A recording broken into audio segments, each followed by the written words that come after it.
Weekenders, we are live and we are here to react with you as Selection Sunday is revealed. Thanks so much for joining Bobby and I on obviously not our usual time on here, but wanted to take this opportunity to jump on and react with you all to what will be the first ever 12 team playoff Selection Sunday. Bobby, how you feeling? Feeling good. This is has a lot more intrigue than it usually does. Yeah. So I'm excited to see how it shakes out. Obviously, some big results yesterday. Clemson snagging a bid should make things interesting to say the least. So I'm excited to see how it all shakes out. I felt like with the 14, we it was always like you knew like at least three of the teams, and like the anticipation was like, all right, who's going to be the fourth maybe, and then like where are the other ones going to be seated? But and that was it.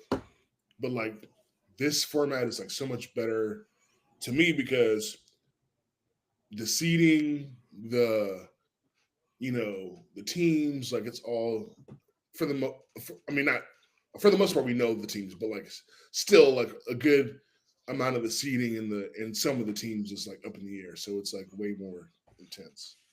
Yeah, and like the seeding has consequences. Like the Exactly. difference between being the 8 and the 9 is massive. You know, if you're a Tennessee having to go on the road to an Ohio State or hosting at Neyland, like that's I mean, that can make or break your playoff run essentially. So I'm intrigued to see how it all shakes out. To see the criteria, whatever the selection committee decides, it's going to be interesting.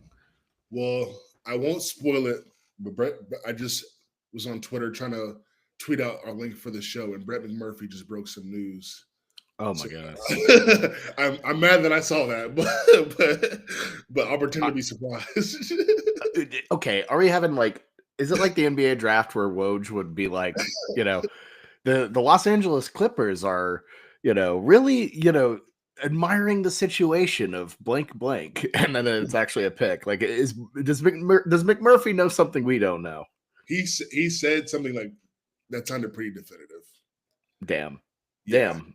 it All was like right, it's like your draft example, but like when Shams would like like tweet out the pick 3 minutes before it was announced on TV, like that type of yeah. shit. The one time you gotta mute Shams and all them because you kind of don't want to ruin the situation.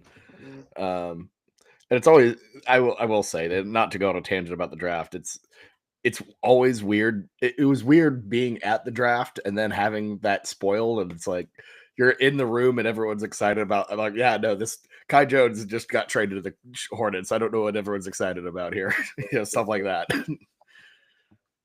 um, but yeah, I guess are we really doing this thing where we're just gonna like yap like on with Nick Saban and crew? Like, let's just get on with it, guys. This is so interesting to see like Nick Saban here in this position too this year, especially after like how the way everything went down last year, and it's just like to see him on the other side of it, like a year later after the whole Florida State disaster it's just so funny to me. It's so weird. Oh yeah, Let's it talk is. about this. Oh, sorry, no, go ahead, go ahead. I was gonna say it is hilarious, and the best tweet from yesterday was: imagine telling you a year ago that like that Nick Saban and Timothy Chalamet are holding up Pat McAfee. Yeah. You know, go ahead. What were you gonna say? No, I was just gonna say while they are kind of talking before the rankings are, that I wanted to get your thoughts real quick because we didn't talk about this. Um, we haven't talked about this, on the show yet because the news was announced. But Bill Belichick possibly the next head coach of North Carolina. Obviously, I have thoughts as a fan, but like as a objective party, how do you feel about that? I I still don't. I'm still not sure if I buy it or not. It's insane. Yeah. The idea that Bill Belichick will, one, take a college job, and two, thrust himself into the world of NIL and the portal and all that. That just seems like something he would have zero interest in doing. So that it feels wild. Um, and if anything, I think the bit about him, you know. essentially, having his son as the coach in waiting, it feels like that's kind of the big point is he would essentially get in the door so his son could eventually take over the Tar Heels program. Yeah. That to me feels like the only bit of legitimacy with it because otherwise it just feels like the most insane decision ever. And that's not to knock, UNC as a football institution or anything. It's just more feels out of place. Yeah. It does feel out of place. That was my first reaction to it as well. And what a world we're in now. Like the world of sports nepotism is insane. Like you got, Bronny James like on the floor for the Lakers, and now Steve Belichick possibly getting the head coach in waiting position at UNC, thanks to his dad.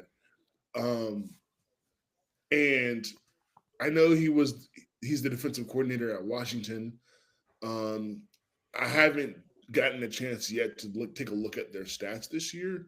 I know Washington wasn't a good team, but I think that's has a lot to do with turnover, the players, coaching, defensively. I like I said, I can't say with a fair, scope of like, oh, this getting Steve Belichick would be a good move from a head coaching perspective, but Bill Belichick coming and I think giving UNC a cultural reset might not be the worst thing in the world because I think like Mac Brown when he first got to Carolina, um, it was a sort of like breath of fresh air from like the Fedora stuff, and he was able to recruit, you know, really well, especially at the quarterback position. Um, and it just re-energized the the program. The issue was that they just weren't having the success on the field that you would have liked them to have, especially in situations where we're playing a team that we should be beating, and it's just there was like too many of those situations. Like every year, it was like, you know, oh yeah, like UNC's on the streak, Georgia Tech at home, we lose, like like and so it was it was too much of that in his era. I think with Belichick, you have the opportunity to have that breath of fresh air reset happen again, and knowing the way Bill Belichick coach in the NFL, I think I would be able to trust him more to like not lose, you know, not have those hiccups that we got used to under Mac Brown. Um, because Bill Belichick in the NFL, the issue was never his ability to coach. Like the teams played well, they overachieved even after Brady left. Um, but the main issue in New England towards the end was he just was not able to get uh, players like bad draft picks, um, you know, free agency, didn't wasn't able to land guys. And so I think, you know, in college football, things are a little bit different. NIL and everything has changed recruiting. But I think from a coaching standpoint, like it could be the breath of fresh air that UNC needs. So I don't know. We'll see what happens. Yeah, and I mean I mean adding one of the greatest coaches in NFL history Mhm. to lead your program, I mean that's massive. I think in terms of the name, in terms of what that brings to your program, it can't be understated how cool that would be for North Carolina and what a recruiting tool it would be. Um, the biggest question to me would be level of buy-in. Like, if how do you go from leading the Patriots dynasty to college football? And he's rested. He's had had a year or so to kind of reset a little bit. So there is that, but I don't know. I think there would be a lot of questions with that move, but it would certainly be. I mean, the definition of a headline grabber. I mean, that is a I mean, that's a deal of deals right there. Yeah, I think also what a lot of like Peter, I saw Peter Schrager, um, who's the NFL reporter. He kind of like went in depth, and he was saying that during the year that Bill Belichick's been out of coaching, he's done a lot of he's watched a lot of film at the college level, gotten very familiar with the college game, um, which I guess has been helping his analysis, while he's been on TV. But you know, Bill Belichick knows how to coach football. I think with some familiarity, if he really does have it with some players and everything, like I could definitely see him being able to get some guys over in the transfer portal. Um, UNC to the you know to the dismay of a lot of UNC basketball fans, like UNC football, does have a healthy NIL budget. They spend a lot of money on their football program, um, more so than the basketball team. So I think the NIL buy-in to be there. I think he, I don't want to say I trust Bill Belichick in the portal, but I do feel like if he actually is doing his homework, then it could work. And again, I think obviously I don't think he's lost his ability to coach football at all. That was not the issue in New England. It was the draft and bad personnel decisions. But yeah, it should be interesting to see. So Yeah, for right sure. now, so right now, for those tuning in, we're still sort of they're doing resume comparisons now on the ESPN broadcast. So no rankings information has been put out on the show. They're just sort of um, talking about like Alabama versus SMU, Boise State versus Arizona State versus Miami, things of that nature. I did say before, um, some news has been broken, um, but I won't say that on the show. If you see it, you see it. But I don't want to spoil the surprise. But um, yeah, I'm genuinely intrigued to see what Brett McMurphy ruined. I it don't was, want it to was look at it, but I'm very intrigued to see what how he screwed this up for all yeah. of us. If he's wrong, then it'll be a really bad miss. But I don't think he sounded pretty confident. I don't know. Kind of mad. I'm Oh still mad. goodness. Um, So okay, I know they're talking a lot about the Alabama SMU thing, and I think that's kind of the question of really this college football playoff. right. If you're SMU, like, and you get left out of this, what do you think that would cause some shockwaves around the sport? Because I feel like you almost you playing the ACC championship kind of screwed you over if Yeah. that would be the case. I don't know. I think we had a really good week of conference championships. I thought a lot of them were really good, really exciting, high stakes. Does it almost like completely ruin the idea of a conference championship if the just very nature of playing in it can screw you over while the other team's at home? Like, what do you think about all of this? It does. And really, it's like, what else can you do, right? Because everyone's like, well, if it's a close game, then the loser, especially if it's SMU, should have a shot. Well, it was a close game. It was Clemson won on a walk-off 56-yard field goal. Like, so if SMU can't even get in when the game ends close, like in what other scenario would it have taken? Um, obviously, if they win, they're in. But it's just like, and then another thing is, Bobby, like I was watching the ACC commissioner give some comments on the Miami situation, and I don't understand like the perception of the ACC. I think is just way worse than it should be. And the commissioner, I'm just paraphrasing what he was saying. Like he was just talking about, um, you know, the resume of the ACC as a whole, and then what Miami's done versus what Alabama's done, and everything. And I'm like, like it can't be like the ACC can't be delegitimized so much as to where like you have three lost SEC teams, and there's just like, yeah, there's a possibility they're in, and there's no thought to like, two lost ACC teams. Like, if you want to look at the resume of the individual teams, that's fine. But the ACC as a whole is not that bad. Like, it's not that bad. I get like, no one's the SEC. The Big Ten is a good conference, especially now with the expansion. But I'm like I don't know.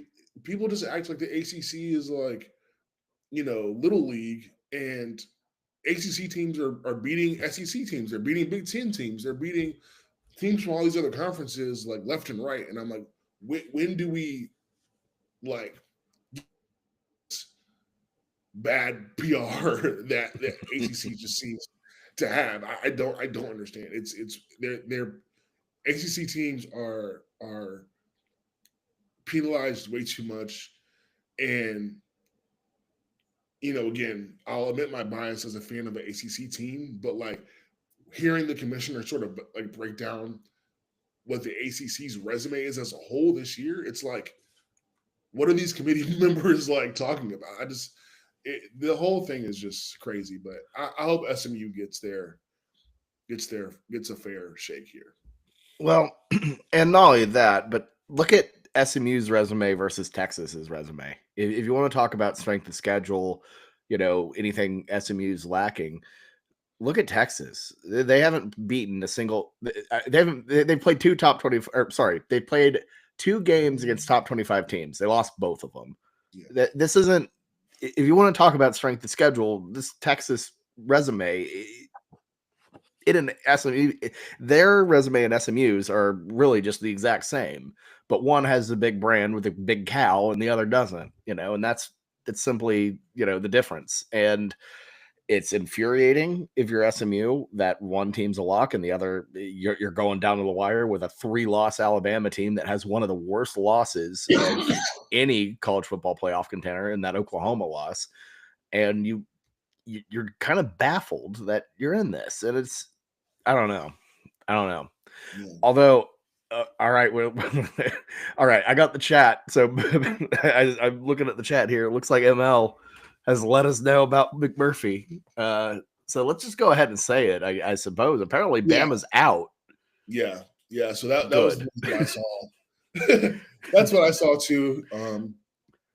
Yeah, he did report about 7 minutes ago that Bama is out and SMU is in. So I mean, if that's the case, great. Like I know we just had this discussion about like SMU possibly getting screwed, and I'm just trying to like give that element of possible surprise. But yeah, I mean, if what he said is right, then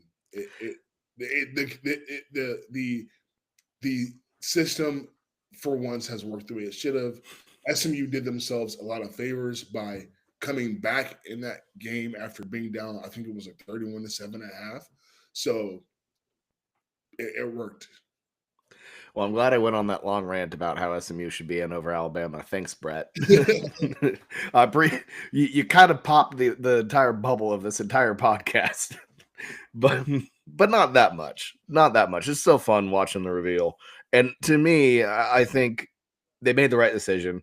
But there's so much more to this playoff than being in or out. I think to me the hierarchy of who gets a home game, who doesn't get a home game, the question of who gets a bye. Arizona State, I feel like, has a really good argument for a bye, and I think they honestly deserve it over Boise and over Clemson. Nasty work by Woj McMurphy from ML in the chat. That's great. Did you see the Mountain West Conference put out a statement that was like, we deserve to have the bye over the Big 12 champion? No, I didn't. I did not. Yeah. No, that was gold. the Mountain West from the top rope. I love how they're just putting out statements now instead of these weird little subtweets. Yeah. McBomb. Shout out to Thunderbird. Oh, that's funny. Yeah, it's like the Big 12 randomly tweeting out Travis Hunter highlights while Ashton Genty is just like running over at the UNLV. It's like, damn, guys. I don't know. I love Does it. Bama beat SMU head to head from Keaton? Shout out to I don't Keaton. know, man. They lost to Oklahoma, so I mean, I'm just saying. All right, we're getting the rankings here. All right, cool. Looks like Oregon slotted in at the number 1. That's not a shock at all. The Ducks are the most complete team in the country by far. 13-0. What a season from them. Yeah, shout out to Oregon. Like that to come from that Idaho and like almost losing to Boise State, by the way. Yeah. Tell like the number 1 team in the country, undefeated, have been phenomenal. Great win in the Big Ten championship. Georgia gets slotted at the number 2 spot. They'll host. They'll get a bye and then go to the Sugar Bowl. Yeah, that looks to be not surprising to me. I think that was the result everyone sort of expected. Yeah. I gotta say that SEC championship to me, like Texas had every opportunity to win that game. They were by far the better team. It felt like, but Georgia just found a way to just keep holding on. You gotta give them credit for that. Sometimes luck's on your side too. Like to fumble twice and recover a fumble twice on the same drive, and then obviously Texas missed some kicks as well. Like Georgia just got lucky for sure. Yeah, we got some chats going on in here. Oregon had the softest Big Ten schedule. They played a lot of good Big Ten teams. Like Illinois was good at the time. Penn State, Ohio State. I'm sorry, they didn't play Penn State in the regular season. They played Ohio State. Michigan sucked, but they put that in Ann Arbor. Oh, shout out to Boise State getting the 3 seed. Wow. Unbelievable. If you told me at the start of this season that we'd have a team from, a non-Power 5 team get, one, just in general, an automatic bye, but the 3 seed, that is impressive. Ranked 9th in the country. So interested to see who slots in at the 4, who gets the last bye. And it's Arizona State. Let's go. Nice. Jabo, you didn't earn that, man. Let's go. That's exactly how it should be. To the Big 12. Real quick, does this make Ashton Genty's Heisman case stronger? I mean, it should. Honestly, it's ridiculous if you look at the odds, just how long they are for Genty. I think Travis Hunter last time I saw was like a minus 5,000. Yeah, I don't think that's a fair representation of how close this race should be. Genty, I think, has had a hell of a season. Yeah. Hunter's doing something we've never seen before, and I think he deserves the award. Don't get me wrong, but Genty, it should be way closer than that. He is a dog, man. I mean, when it comes to like putting your team in a position like Boise State, number 3 seed, literally off the back of Ashton Genty, like that's as good as a Heisman case as you're going to get. Unfortunately, he's going up against a guy that's playing 2 positions and playing them at elite level. and for a Colorado team that was also pretty good, but I mean, that's incredible for Boise State. Yeah, what a season! What a season for the Broncos. And then, Clemson at the 12. Yeah, wow. They only moved up 1 spot. If you look at the overall rankings, Clemson only moved up 1 spot after that SMU win. That is shocking. Yeah. I mean, that's fair. Look, you backdoored into this thing at 10-3. You just be happy you're in. Yeah. So Miami's out. That's no doubt. Yeah. That Miami's got to be out. Miami's out. Obviously, Alabama's out. Thanks, Brett. Yeah. I love that we got a stolen bid in the very first year of this. Like people can see how big those conference championships are. Yeah. Clemson heading to Austin, Texas for the first wow, that is going to be a banger of a game, man. Wow. What a coaching matchup too. Dabo and Sark. Oh, okay. See, the very first like on campus matchup we get, and it's Clemson at Texas. The beauty of the playoff, my friend. This is that is a tough out for the Longhorns. Wow. That Jersey matchup is going to be nasty to look at. I'm not a fan of orange, so I'm with you. This is going to be disgusting. Oh god, that's gonna look nasty. Ooh, yeah, not a fan of that. But Austin's going to be popping for that. That's going to be fun. Yeah, We'll see if we'll see if Sark and Co can win a big game against a team that's not. Well, I don't know what big games have they had this year outside of Georgia. Good draw for Texas from Gilligly. I'm bad at reading like names. Gilligly. I don't know. Penn State hosting. I'm intrigued to see who they're playing here. Yeah, Penn State. That's a good setup for them, honestly. You know, win and you get to play Boise State at. I don't know what neutral site they're going to end up getting, but that will be interesting if it's Indiana that they're gonna get the draw. Yeah, you'd have to imagine Arizona State's going to be whenever they're having their first game. It's going to be in Phoenix. You'd imagine at the Fiesta Bowl, which is lucky for them. Not sure where Boise's going to end up, but I don't know. Notre Dame getting the 7 seed. They're pacing this out interesting. So Notre Dame hosting, that's not a surprise, I think, to anybody. Man. Okay, yeah, I forgot. Okay, yeah, Notre Dame's gonna host one, so good for them. It looks pretty bleak after they lost to Northern Illinois. Like that was looking, things were looking not good for them. And they went on a roll. They had the Texas A&M win in their pocket too, which helped a lot, I'm sure. Shout out to the Fighting Irish.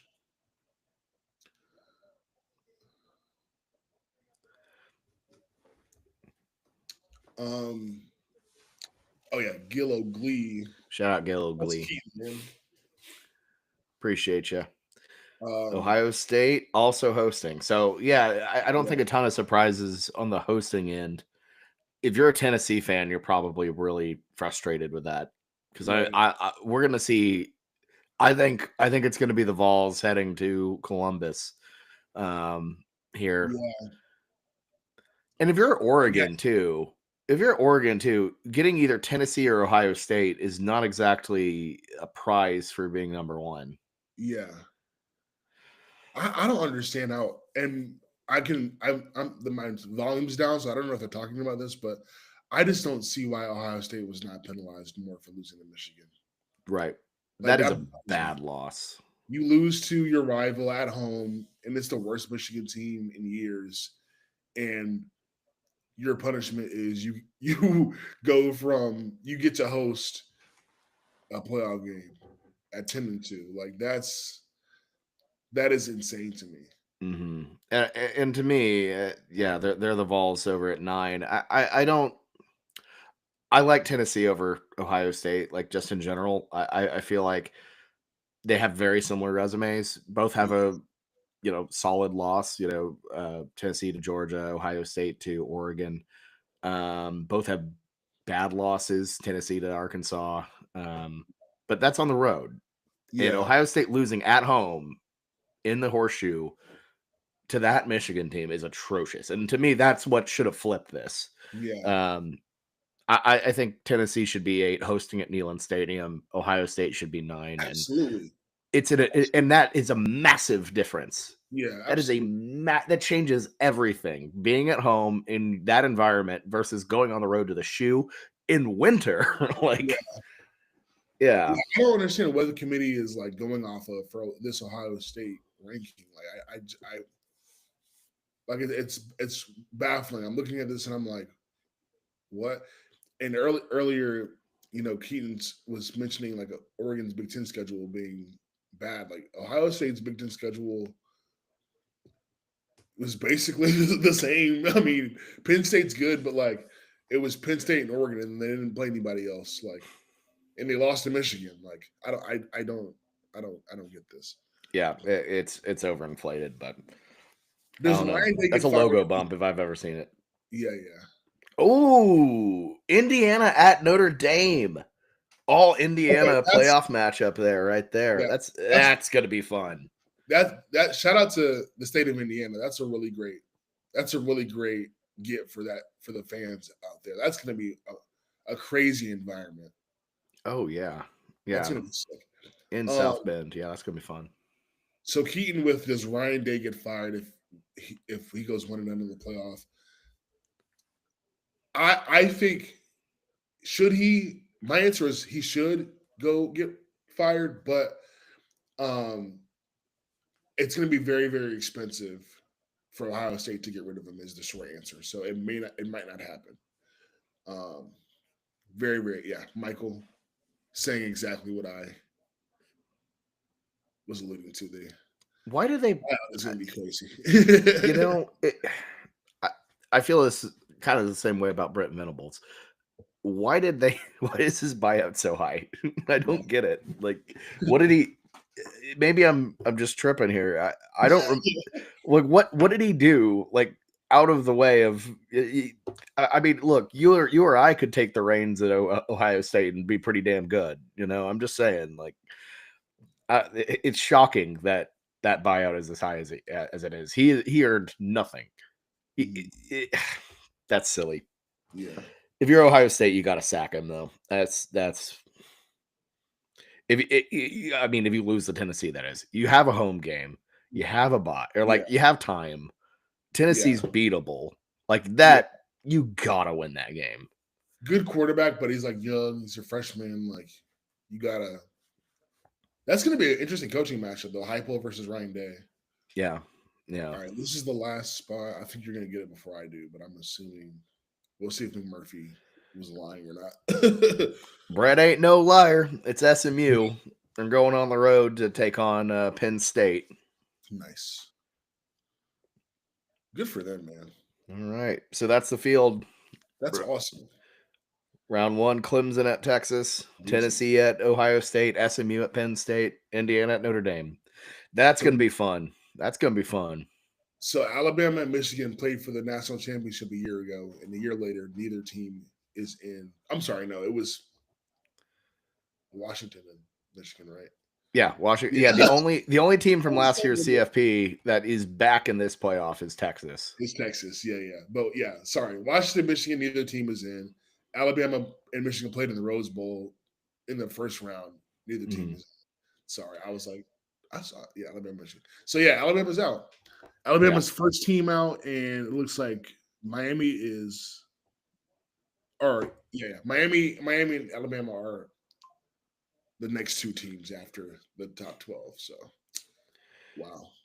Yeah, Nick Saban looks sad. Looks like someone just kicked his puppy, man. Like, but you can't be that delusional if you're Nick Saban, man. Come on, like. No. And I mean, they had every shot. Like they'd be in if it wasn't for Clemson winning last night. Like if you want to get in the playoff, don't lose 3 games, and one of them be the worst Oklahoma team in decades. Like, exactly. That's your path. The game, if you want to crow about the games don't matter, they do. Yeah. That's why you freaking beat Oklahoma. That's why you beat Vanderbilt. Yeah. Like you can't sit here at 9-3 and cry about strength of schedule. You got to win games. Yeah. You lost 3 freaking football games, man. Like I have no sympathy for that. I have no sympathy for Alabama. Yeah. And not just because it's Alabama, but and hell, if it was SMU, I'd be a little bit ticked for them. Yeah, don't get me wrong. I'd actually be way more upset for them because I feel like that's a 1-loss team. But even then, you have opportunities. You got to win your games. That's just kind of how it is. So So there's no 3-loss teams in. So everyone's got 2 or 1 or 0 losses, right? outside of Clemson, Oh, Clemson's 3. Okay, yeah. Sorry. Okay, yeah. So and they're Clemson's, 12th, like they're last. yeah. Okay, cool. So yeah, even as conference champions, wow. Okay, yeah. Okay, cool. Yeah. Well, yeah, I think this is the bracket worked out the way it was supposed to. I think for the most part, feel for Miami a little bit, but you kind of couldn't. You kind of couldn't really. Once Clemson won the ACC championship, there was no path for Miami because they wouldn't have been able to jump Clemson or SMU, um, and everybody else's resume was a little bit better. So Miami just got screwed. And again, you shouldn't lose to Syracuse or Georgia Tech, but Syracuse and Georgia Tech were good teams. So I don't know, but that's I would rate Miami's resume ahead of Alabama, even. Yeah. 2 losses. You have a Sure. really good win against a Florida team that ended up being pretty decent. Yeah. I don't know. I mean, and both of those losses were close. Georgia Tech has shown to be, feisty as hell, Yeah. as we saw against Georgia. That's just kind of how it is. Make the ACC title, and then you don't have issues. Real quick. Oh, did you? No, go ahead. I was gonna say, interesting that the ACC has the 11th and the 12th seed, so they are the last 2 seeds. So that shows kind of how they rate the ACC, but it's so insane. Yeah. Okay, so which team do you think has the easiest path to the championship? That's a really good question. That's a really good question. So Georgia's 2. It's definitely not Oregon, and I'm not going to go with Boise or Arizona State. So Georgia plays the winner of. Let me scoot back to the bracket view. So who does Georgia plays the winner of? I'm blanking right now. Oh, well, yeah, it's Georgia then. I feel like I think they can beat either Indiana or Notre Dame. I think both of those teams are solid but flawed. I know Notre Dame's been rolling over everybody, but they've been playing nobody. So I feel like, to me, Georgia probably has the easiest path. Like that's a waltz right to the semifinal. I can't remember whether or not the Peach Bowl is a semi this year or not. But regardless, it's Georgia. I feel like Oregon has a hell of a test in their first game against either Tennessee or Ohio State. Like they're going to have to fix something with how they seed these, because that is no gift, because it's going to be at the Rose Bowl. That's very much a neutral site game against either of those teams. The Vols travel, Ohio State travels, of course. So that's a tough pull for the Ducks. But right now, yeah, I would have to say Georgia, just given everything, and I feel like the first round field is so balanced that Boise or Arizona State both have a tough road as well. So yeah. Yeah. Notre Dame versus Georgia would be a very interesting game. I was wrong. I think, am I wrong on that? Does Oregon play the winner of Texas Clemson? Oregon will play the winner of Tennessee versus Ohio State. Tennessee, Ohio State. Golly. Yeah, that's bad. That's bad. Yeah, that was a tough draw. But yeah, Arizona State. Okay, so Texas is interesting to me. Texas could. I feel like it's hard to gauge how good Texas actually is. For a lot of reasons, I don't think we have to go in depth right here, but I think it's just overall. Let's say Texas is one of the best teams in this bracket, like actually, right? For the sake of argument, they could blow out Clemson and Austin, and then play a neutral site game against Arizona. And I don't know. Objectively, I think Texas is better than Arizona State. So you could probably argue Texas has a pretty good path to the championship. The only thing is, if they beat Clemson and Arizona State, Texas would have Tennessee, Ohio State, and Oregon on their side of the bracket to get to the championship. So, like first two rounds, Texas could have an argument for the easiest path, but having to play Oregon, Ohio State, or Tennessee in the semifinal kind of sucks for them. But Georgia, like you said, like Indiana, Notre Dame, and then you're going to play winner of Penn State, SMU, Boise State. Like whichever one of those three teams gets out, like Georgia, Georgia got lucky. Yeah, that 2 spot is pretty golden, I would say. Yeah. So if you're Georgia, you have to be feeling pretty good. Obviously, big question for them is the injury status of Carson Beck. No clue where that is. I don't think we even know technically what is injured. And obviously, he returned to that game for the final snap, but that arm looked not good. So, if you're the Dogs, you're very delighted to have that bye. So intrigued to see how that works. Yeah, absolutely. Well, that's it, guys. We just wanted to react to the Selection Sunday, which, congrats to all the teams and fan bases of the teams that made the playoff. We'll excited to discuss the games this week. But until then, we'll see you. Thanks for tuning in. Don't forget to like and subscribe, and we'll see you very soon. Peace.